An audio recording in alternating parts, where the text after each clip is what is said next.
नमस्कार दर्शक बंधु चलतु नजर पकाइबा आज सकाळर केतोटी गुरुत्वपूर्ण खबर उपरे सेथिपई वीडियोटी को शेष पर्यंत देखा मोर अनुरोध। वीडियोटी भल लगिले वीडियोटी को लाइक करी चैनल को सब्सक्राइब करी कमेंट माध्यम रे जणातु आपण माने आम वीडियो केउ जिल्लारू देखुछंती। चलतु आज सकाळर खबर उपरे नजर पकाइबा। आजिर प्रथम खबर आसुछि लघुचाप राज्य रे 3 दिन प्रबल वर्षा। आसंता मे 22 तारिख बेलकू आरब सागर एक लघुचाप क्षेत्र सृष्टि होबार संभावना रही। तेणु आसंता 24 घंटा मध्य मयूरभंज केन्दुझर सुंदरगढ़ झारसुगुड़ा बरगढ़ बलांगीर कोरापुट रायगड़ा एवं गजपति जिला को कालबैशाखी येलो वार्निंग जारी होईछि। परवर्ती खबर टिकेट बुकिंग पे भारतीय रेलबाई यार सुपर आप स्वेरेल लॉन्च करिछि। तेबे रेलबाई रही सुपर आप रे आपण गोटे स्थान रे रिजर्वेशन टिकट प्लाटफॉर्म टिकट अणसंरक्षित टिकट बुकिंग करने ठारू आरंभ करी रेलबाईर समस्त सेवा पाई परिबे। आउ यह वर्तमान आईफोन एवं एंड्रॉइड यूजर पई उपलब्ध रही। परवर्ती खबर बीएड पाठ्यक्रम आसन ठारू 47 गुणा अधिक आशायी। राज्य में बीएड पाठ्यक्रम प्रति छात्र छात्री आग्रह प्रतिवर्ष वृद्धि पाइबारे लागिछि। यह सत्य शिक्षानुष्ठान एवं सीट संख्या बढ़ा बदल दिनकू दिन कमिबारे लागिछि। रेगुलर एवं सेल्फ फाइनेंसिंग को मिसाई मात्र 31 शिक्षानुष्ठान ही पाठ्यक्रम रे शिक्षादान करा जाउछि। हेले जेते संख्यक सीट रही ताठारू 47 गुणा अधिक छात्र छात्री चलित शिक्षा वर्ष रे नामलेखा प्रवेशिका परीक्षा देबाकू आवेदन करिसेंती बोली खबर मिलिछि। परवर्ती खबर 19 रु बंद रहबो ओडिशा हाईकोर्ट। ग्रीष्म छुट्टी पई मे 19 रु जून 16 पर्यंत बंद रहबो ओडिशा हाईकोर्ट। एही समय मध्य जरूरी मामला शुणाणी पई किछि निर्दिष्ट तारीख रे वेकेशन बेंच गठन करा जिवो।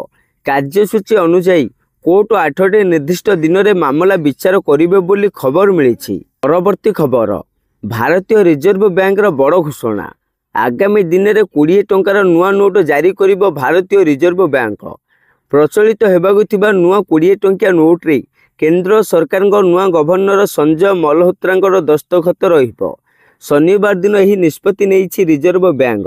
सेपटे आरबीआई रो सूचना अनुसार नुआ नोट रे महात्मा गांधी फोटो नुआ सीरीज रहिबो। परवर्ती खबर हैदराबाद अग्निकांड जीवंता जलीगले 17 जन।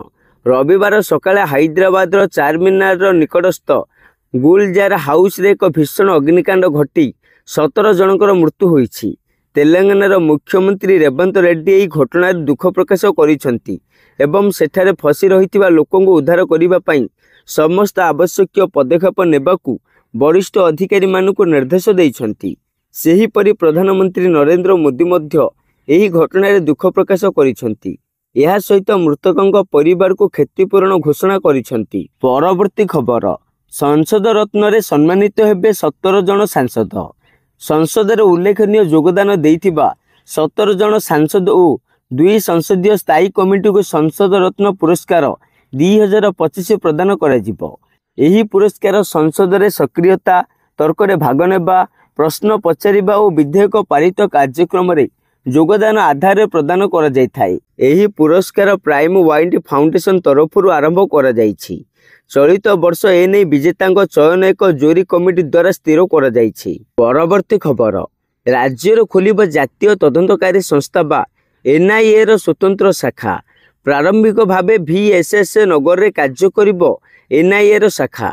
एने राज्य गृह विभाग पक्षरु जारी होईछि विज्ञप्ति। एही विज्ञप्ति अनुसार जने एसपी पाहार अधिकारी शाखार मुख्य रहिबे बोली खबर मिलिछि। परवर्ती खबर पाकिस्तान को बड़ झटका। IMF लगाइला 11 शर्त। अंतर्जातीय मुद्रा पांठी IMF पाकिस्तान उपरे यार रिलीफ कार्यक्रम परवर्ती पर्याय जारी करिबा पई 11टी नूतन शर्त लागू करिछि। यह सहित IMF पाकिस्तान को चेतावनी देइछि जे भारत सहित उत्तेजना योजनार आर्थिक बाह्य एवं संस्कार लक्ष्य प्रति विपद वृद्धि करिपारे। परवर्ती खबर साइबर ठकों को बांधिला पुलिस। नकली वेबसाइट करी टंका निवेश ना रे शह शह लोकों को चून लगाउथिले। एभली अभियोग रे साइबर थाना पुलिस 3 जन साइबर अपराधी को गिरफ करिछि। सेमाने हेले अविनाश साहू, सिद्धार्थ पूजारी और विवेक सिंह। सिद्धार्थ को कोरापुट ଅଭିନାଶଙ୍କୁ ଖୋର୍ଦ୍ଧାରୁ, ବିବେକଙ୍କୁ ଜୟପୁର ଟାଉନ୍ ଥାନା ଅଞ୍ଚଳରୁ ସାଇବର ଥାନା ପୁଲିସ ଗିରଫ କରିଛି।